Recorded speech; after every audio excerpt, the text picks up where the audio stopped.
So thank you, Peter, for being with us today, and thank you to the I&D team for making this happen. This is really great. I'm here today with our two other of our community chairs, Sanya and Tracy, and today we just want to get a really good understanding of your take on inclusion and diversity in the business and how seriously we're going to take it.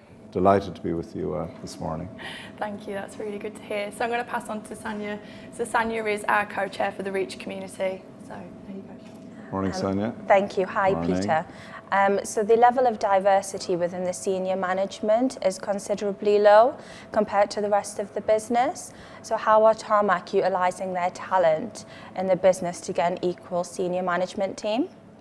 So yeah, I mean, a great question. I'd say first and foremost, I put my hands up and acknowledge that, I mean, there is very limited diversity in the senior team, and that is not somewhere that we ultimately want to be, because I mean our leadership team has to reflect the broader population of our Tarmac business.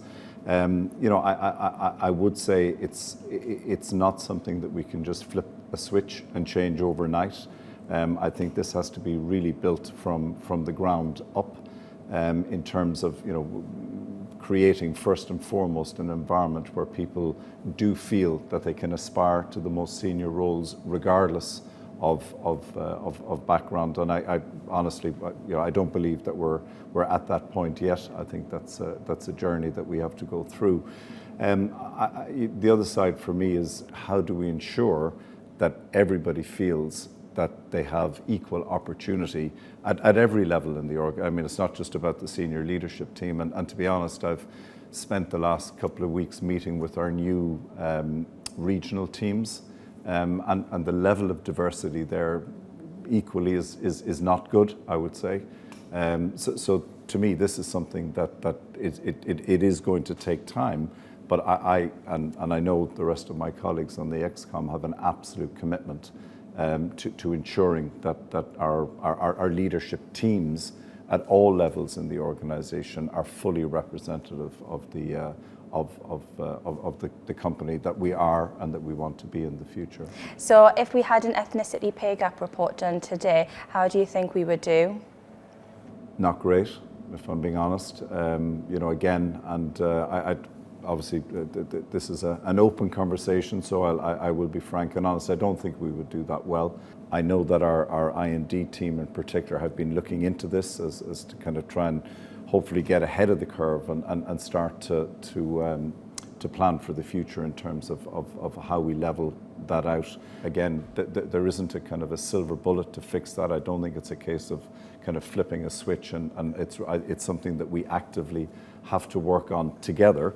And I don't mean the leadership of the business, but together with, you know, the different communities that you're representing, in terms of how we create an environment within Tarmac that is genuinely inclusive, and that people really feel that you know that there are no limits, you know, to what anyone, regardless of background, can aspire to within the business.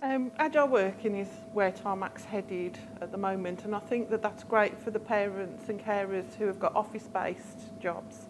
But what about our operational employees? It's a topic that I've kind of begun to look in quite recently, to be honest. And you know, I think that we are a business where, you know, in terms of our sites, being present is essential. I mean, you know, we don't have an option, you know, in terms of, you know, we've been talking about this in the context of hybrid working, but on our sites, I mean, people generally have to be there and be present. But I would say that there is certainly opportunity to look at how we operate on our sites in the future, and to start to be a bit more creative.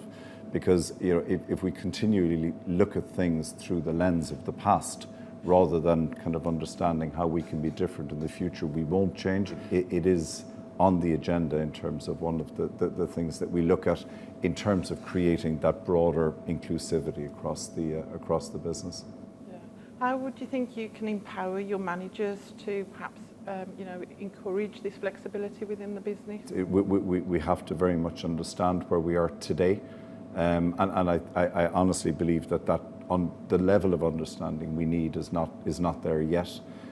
So I would say there's probably a step before empowering, because to be honest, what I wouldn't want is that we empower people without knowledge, because then we'll end up going in all different directions, and we probably won't get to where we want to go. So I think step one is understanding kind of the challenges that are there on our sites, and that is really at the end of the day working with our frontline teams, because it's not something that can be just dealt with and dreamed up in an office in a centre. I mean, I think we've got to really connect with our local team. So it's really understanding where we are today, maybe sharing ideas around how how we can be more balanced, more equitable in terms of flexibility within our sites, and I think then it's easier to empower our leaders to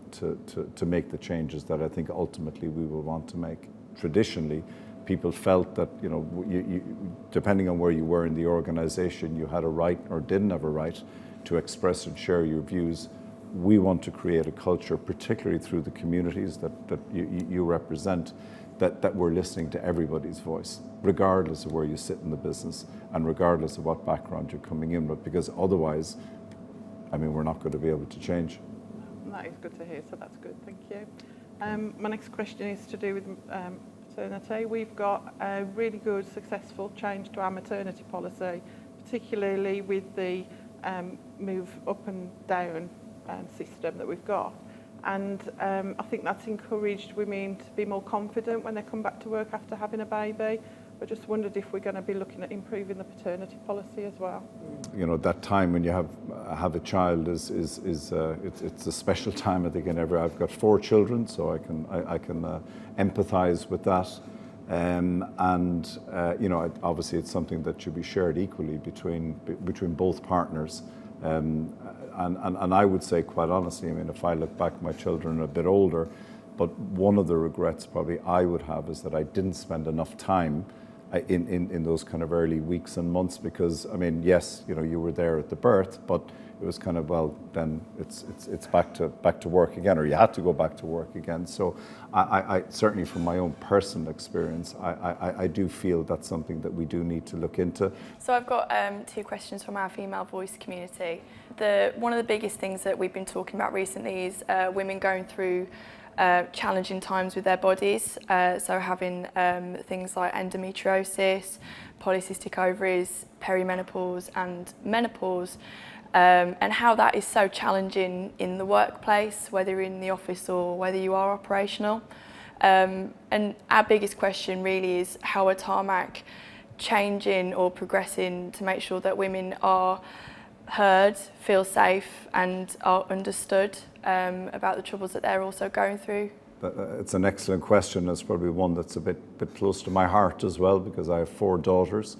And if I think back to my mother's generation, for example, it was all just kept under the carpet. I mean, it was never discussed. I probably wasn't even aware of any of those issues as I was growing up. And I mean, I obviously had a mother and 2 sisters, and then I see what my wife's generation, that it's become much more something that people are kind of discussing, expressing, and then I see with my daughters that it's almost, I mean, why would you not discuss it? I mean, surely these are things that, and I do recall some, as my daughters were getting older, some awkward moments around the dinner table, and I'll be honest myself, I mean, I was uncomfortable initially, would be a lot less so now, because I've been through various discussions with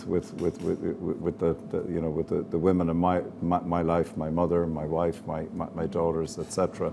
Not everybody is comfortable talking about it, to be fair. So I think we do have to create kind of safe environments, as through the female voice community, where people can discuss these issues. But I also think that it's much broader than that, because I think there's a whole education piece here as well, that not just our female colleagues, but everybody understands, because I'm not sure how you can deal with something if you don't understand it. So it's a topic that we've got to move from I would say still being something that people are uncomfortable talking about, you know, either as a woman kind of expressing those challenges that I would say every woman faces at some point in their lives, to our male colleagues being equally understanding. Say, I mean, that's, you know, I mean, through obviously the female voice community, but beyond that, you know, again, that's something I would be very, very happy to support and champion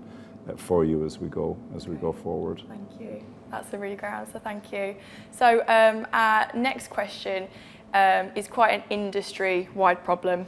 So as you probably know, welfare and PPE is a big problem anywhere you go, especially if you go on to even clients or customers' sites. You end up having a lot of issues.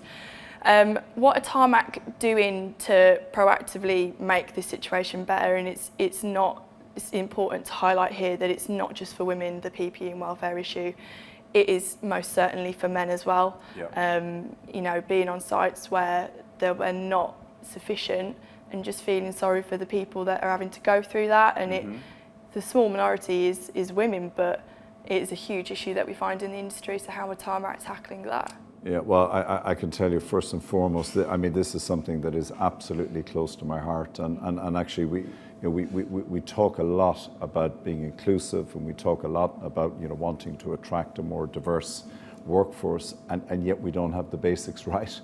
You can have all the supporting materials, the communities, etc., but if we don't have the basic welfare facilities on our sites, I mean, I'm not sure how we can say we're inclusive. So, and you're right, I think that's not just about female facilities. I think we have sites where the, you know, the standard of the welfare facilities is not suitable for anybody, male or female. And so one of the things that certainly I've said as an immediate objective is that we have to get all our sites to at least a basic minimum.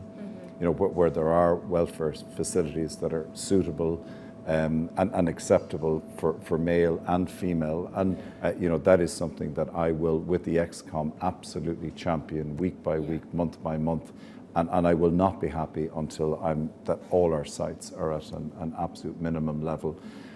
The other area, and I know quite a bit of work has been done on it, is around the PPE, and ensuring that you know, the PPE that we use is fit for purpose, you know, regardless of who you are. I do believe that one of the challenges is really around suppliers and finding kind of, you know, either one or multiple companies that can supply what we need. But again, that can't be a barrier. We've got to figure out how to take down that barrier and to work with suppliers so that we can provide.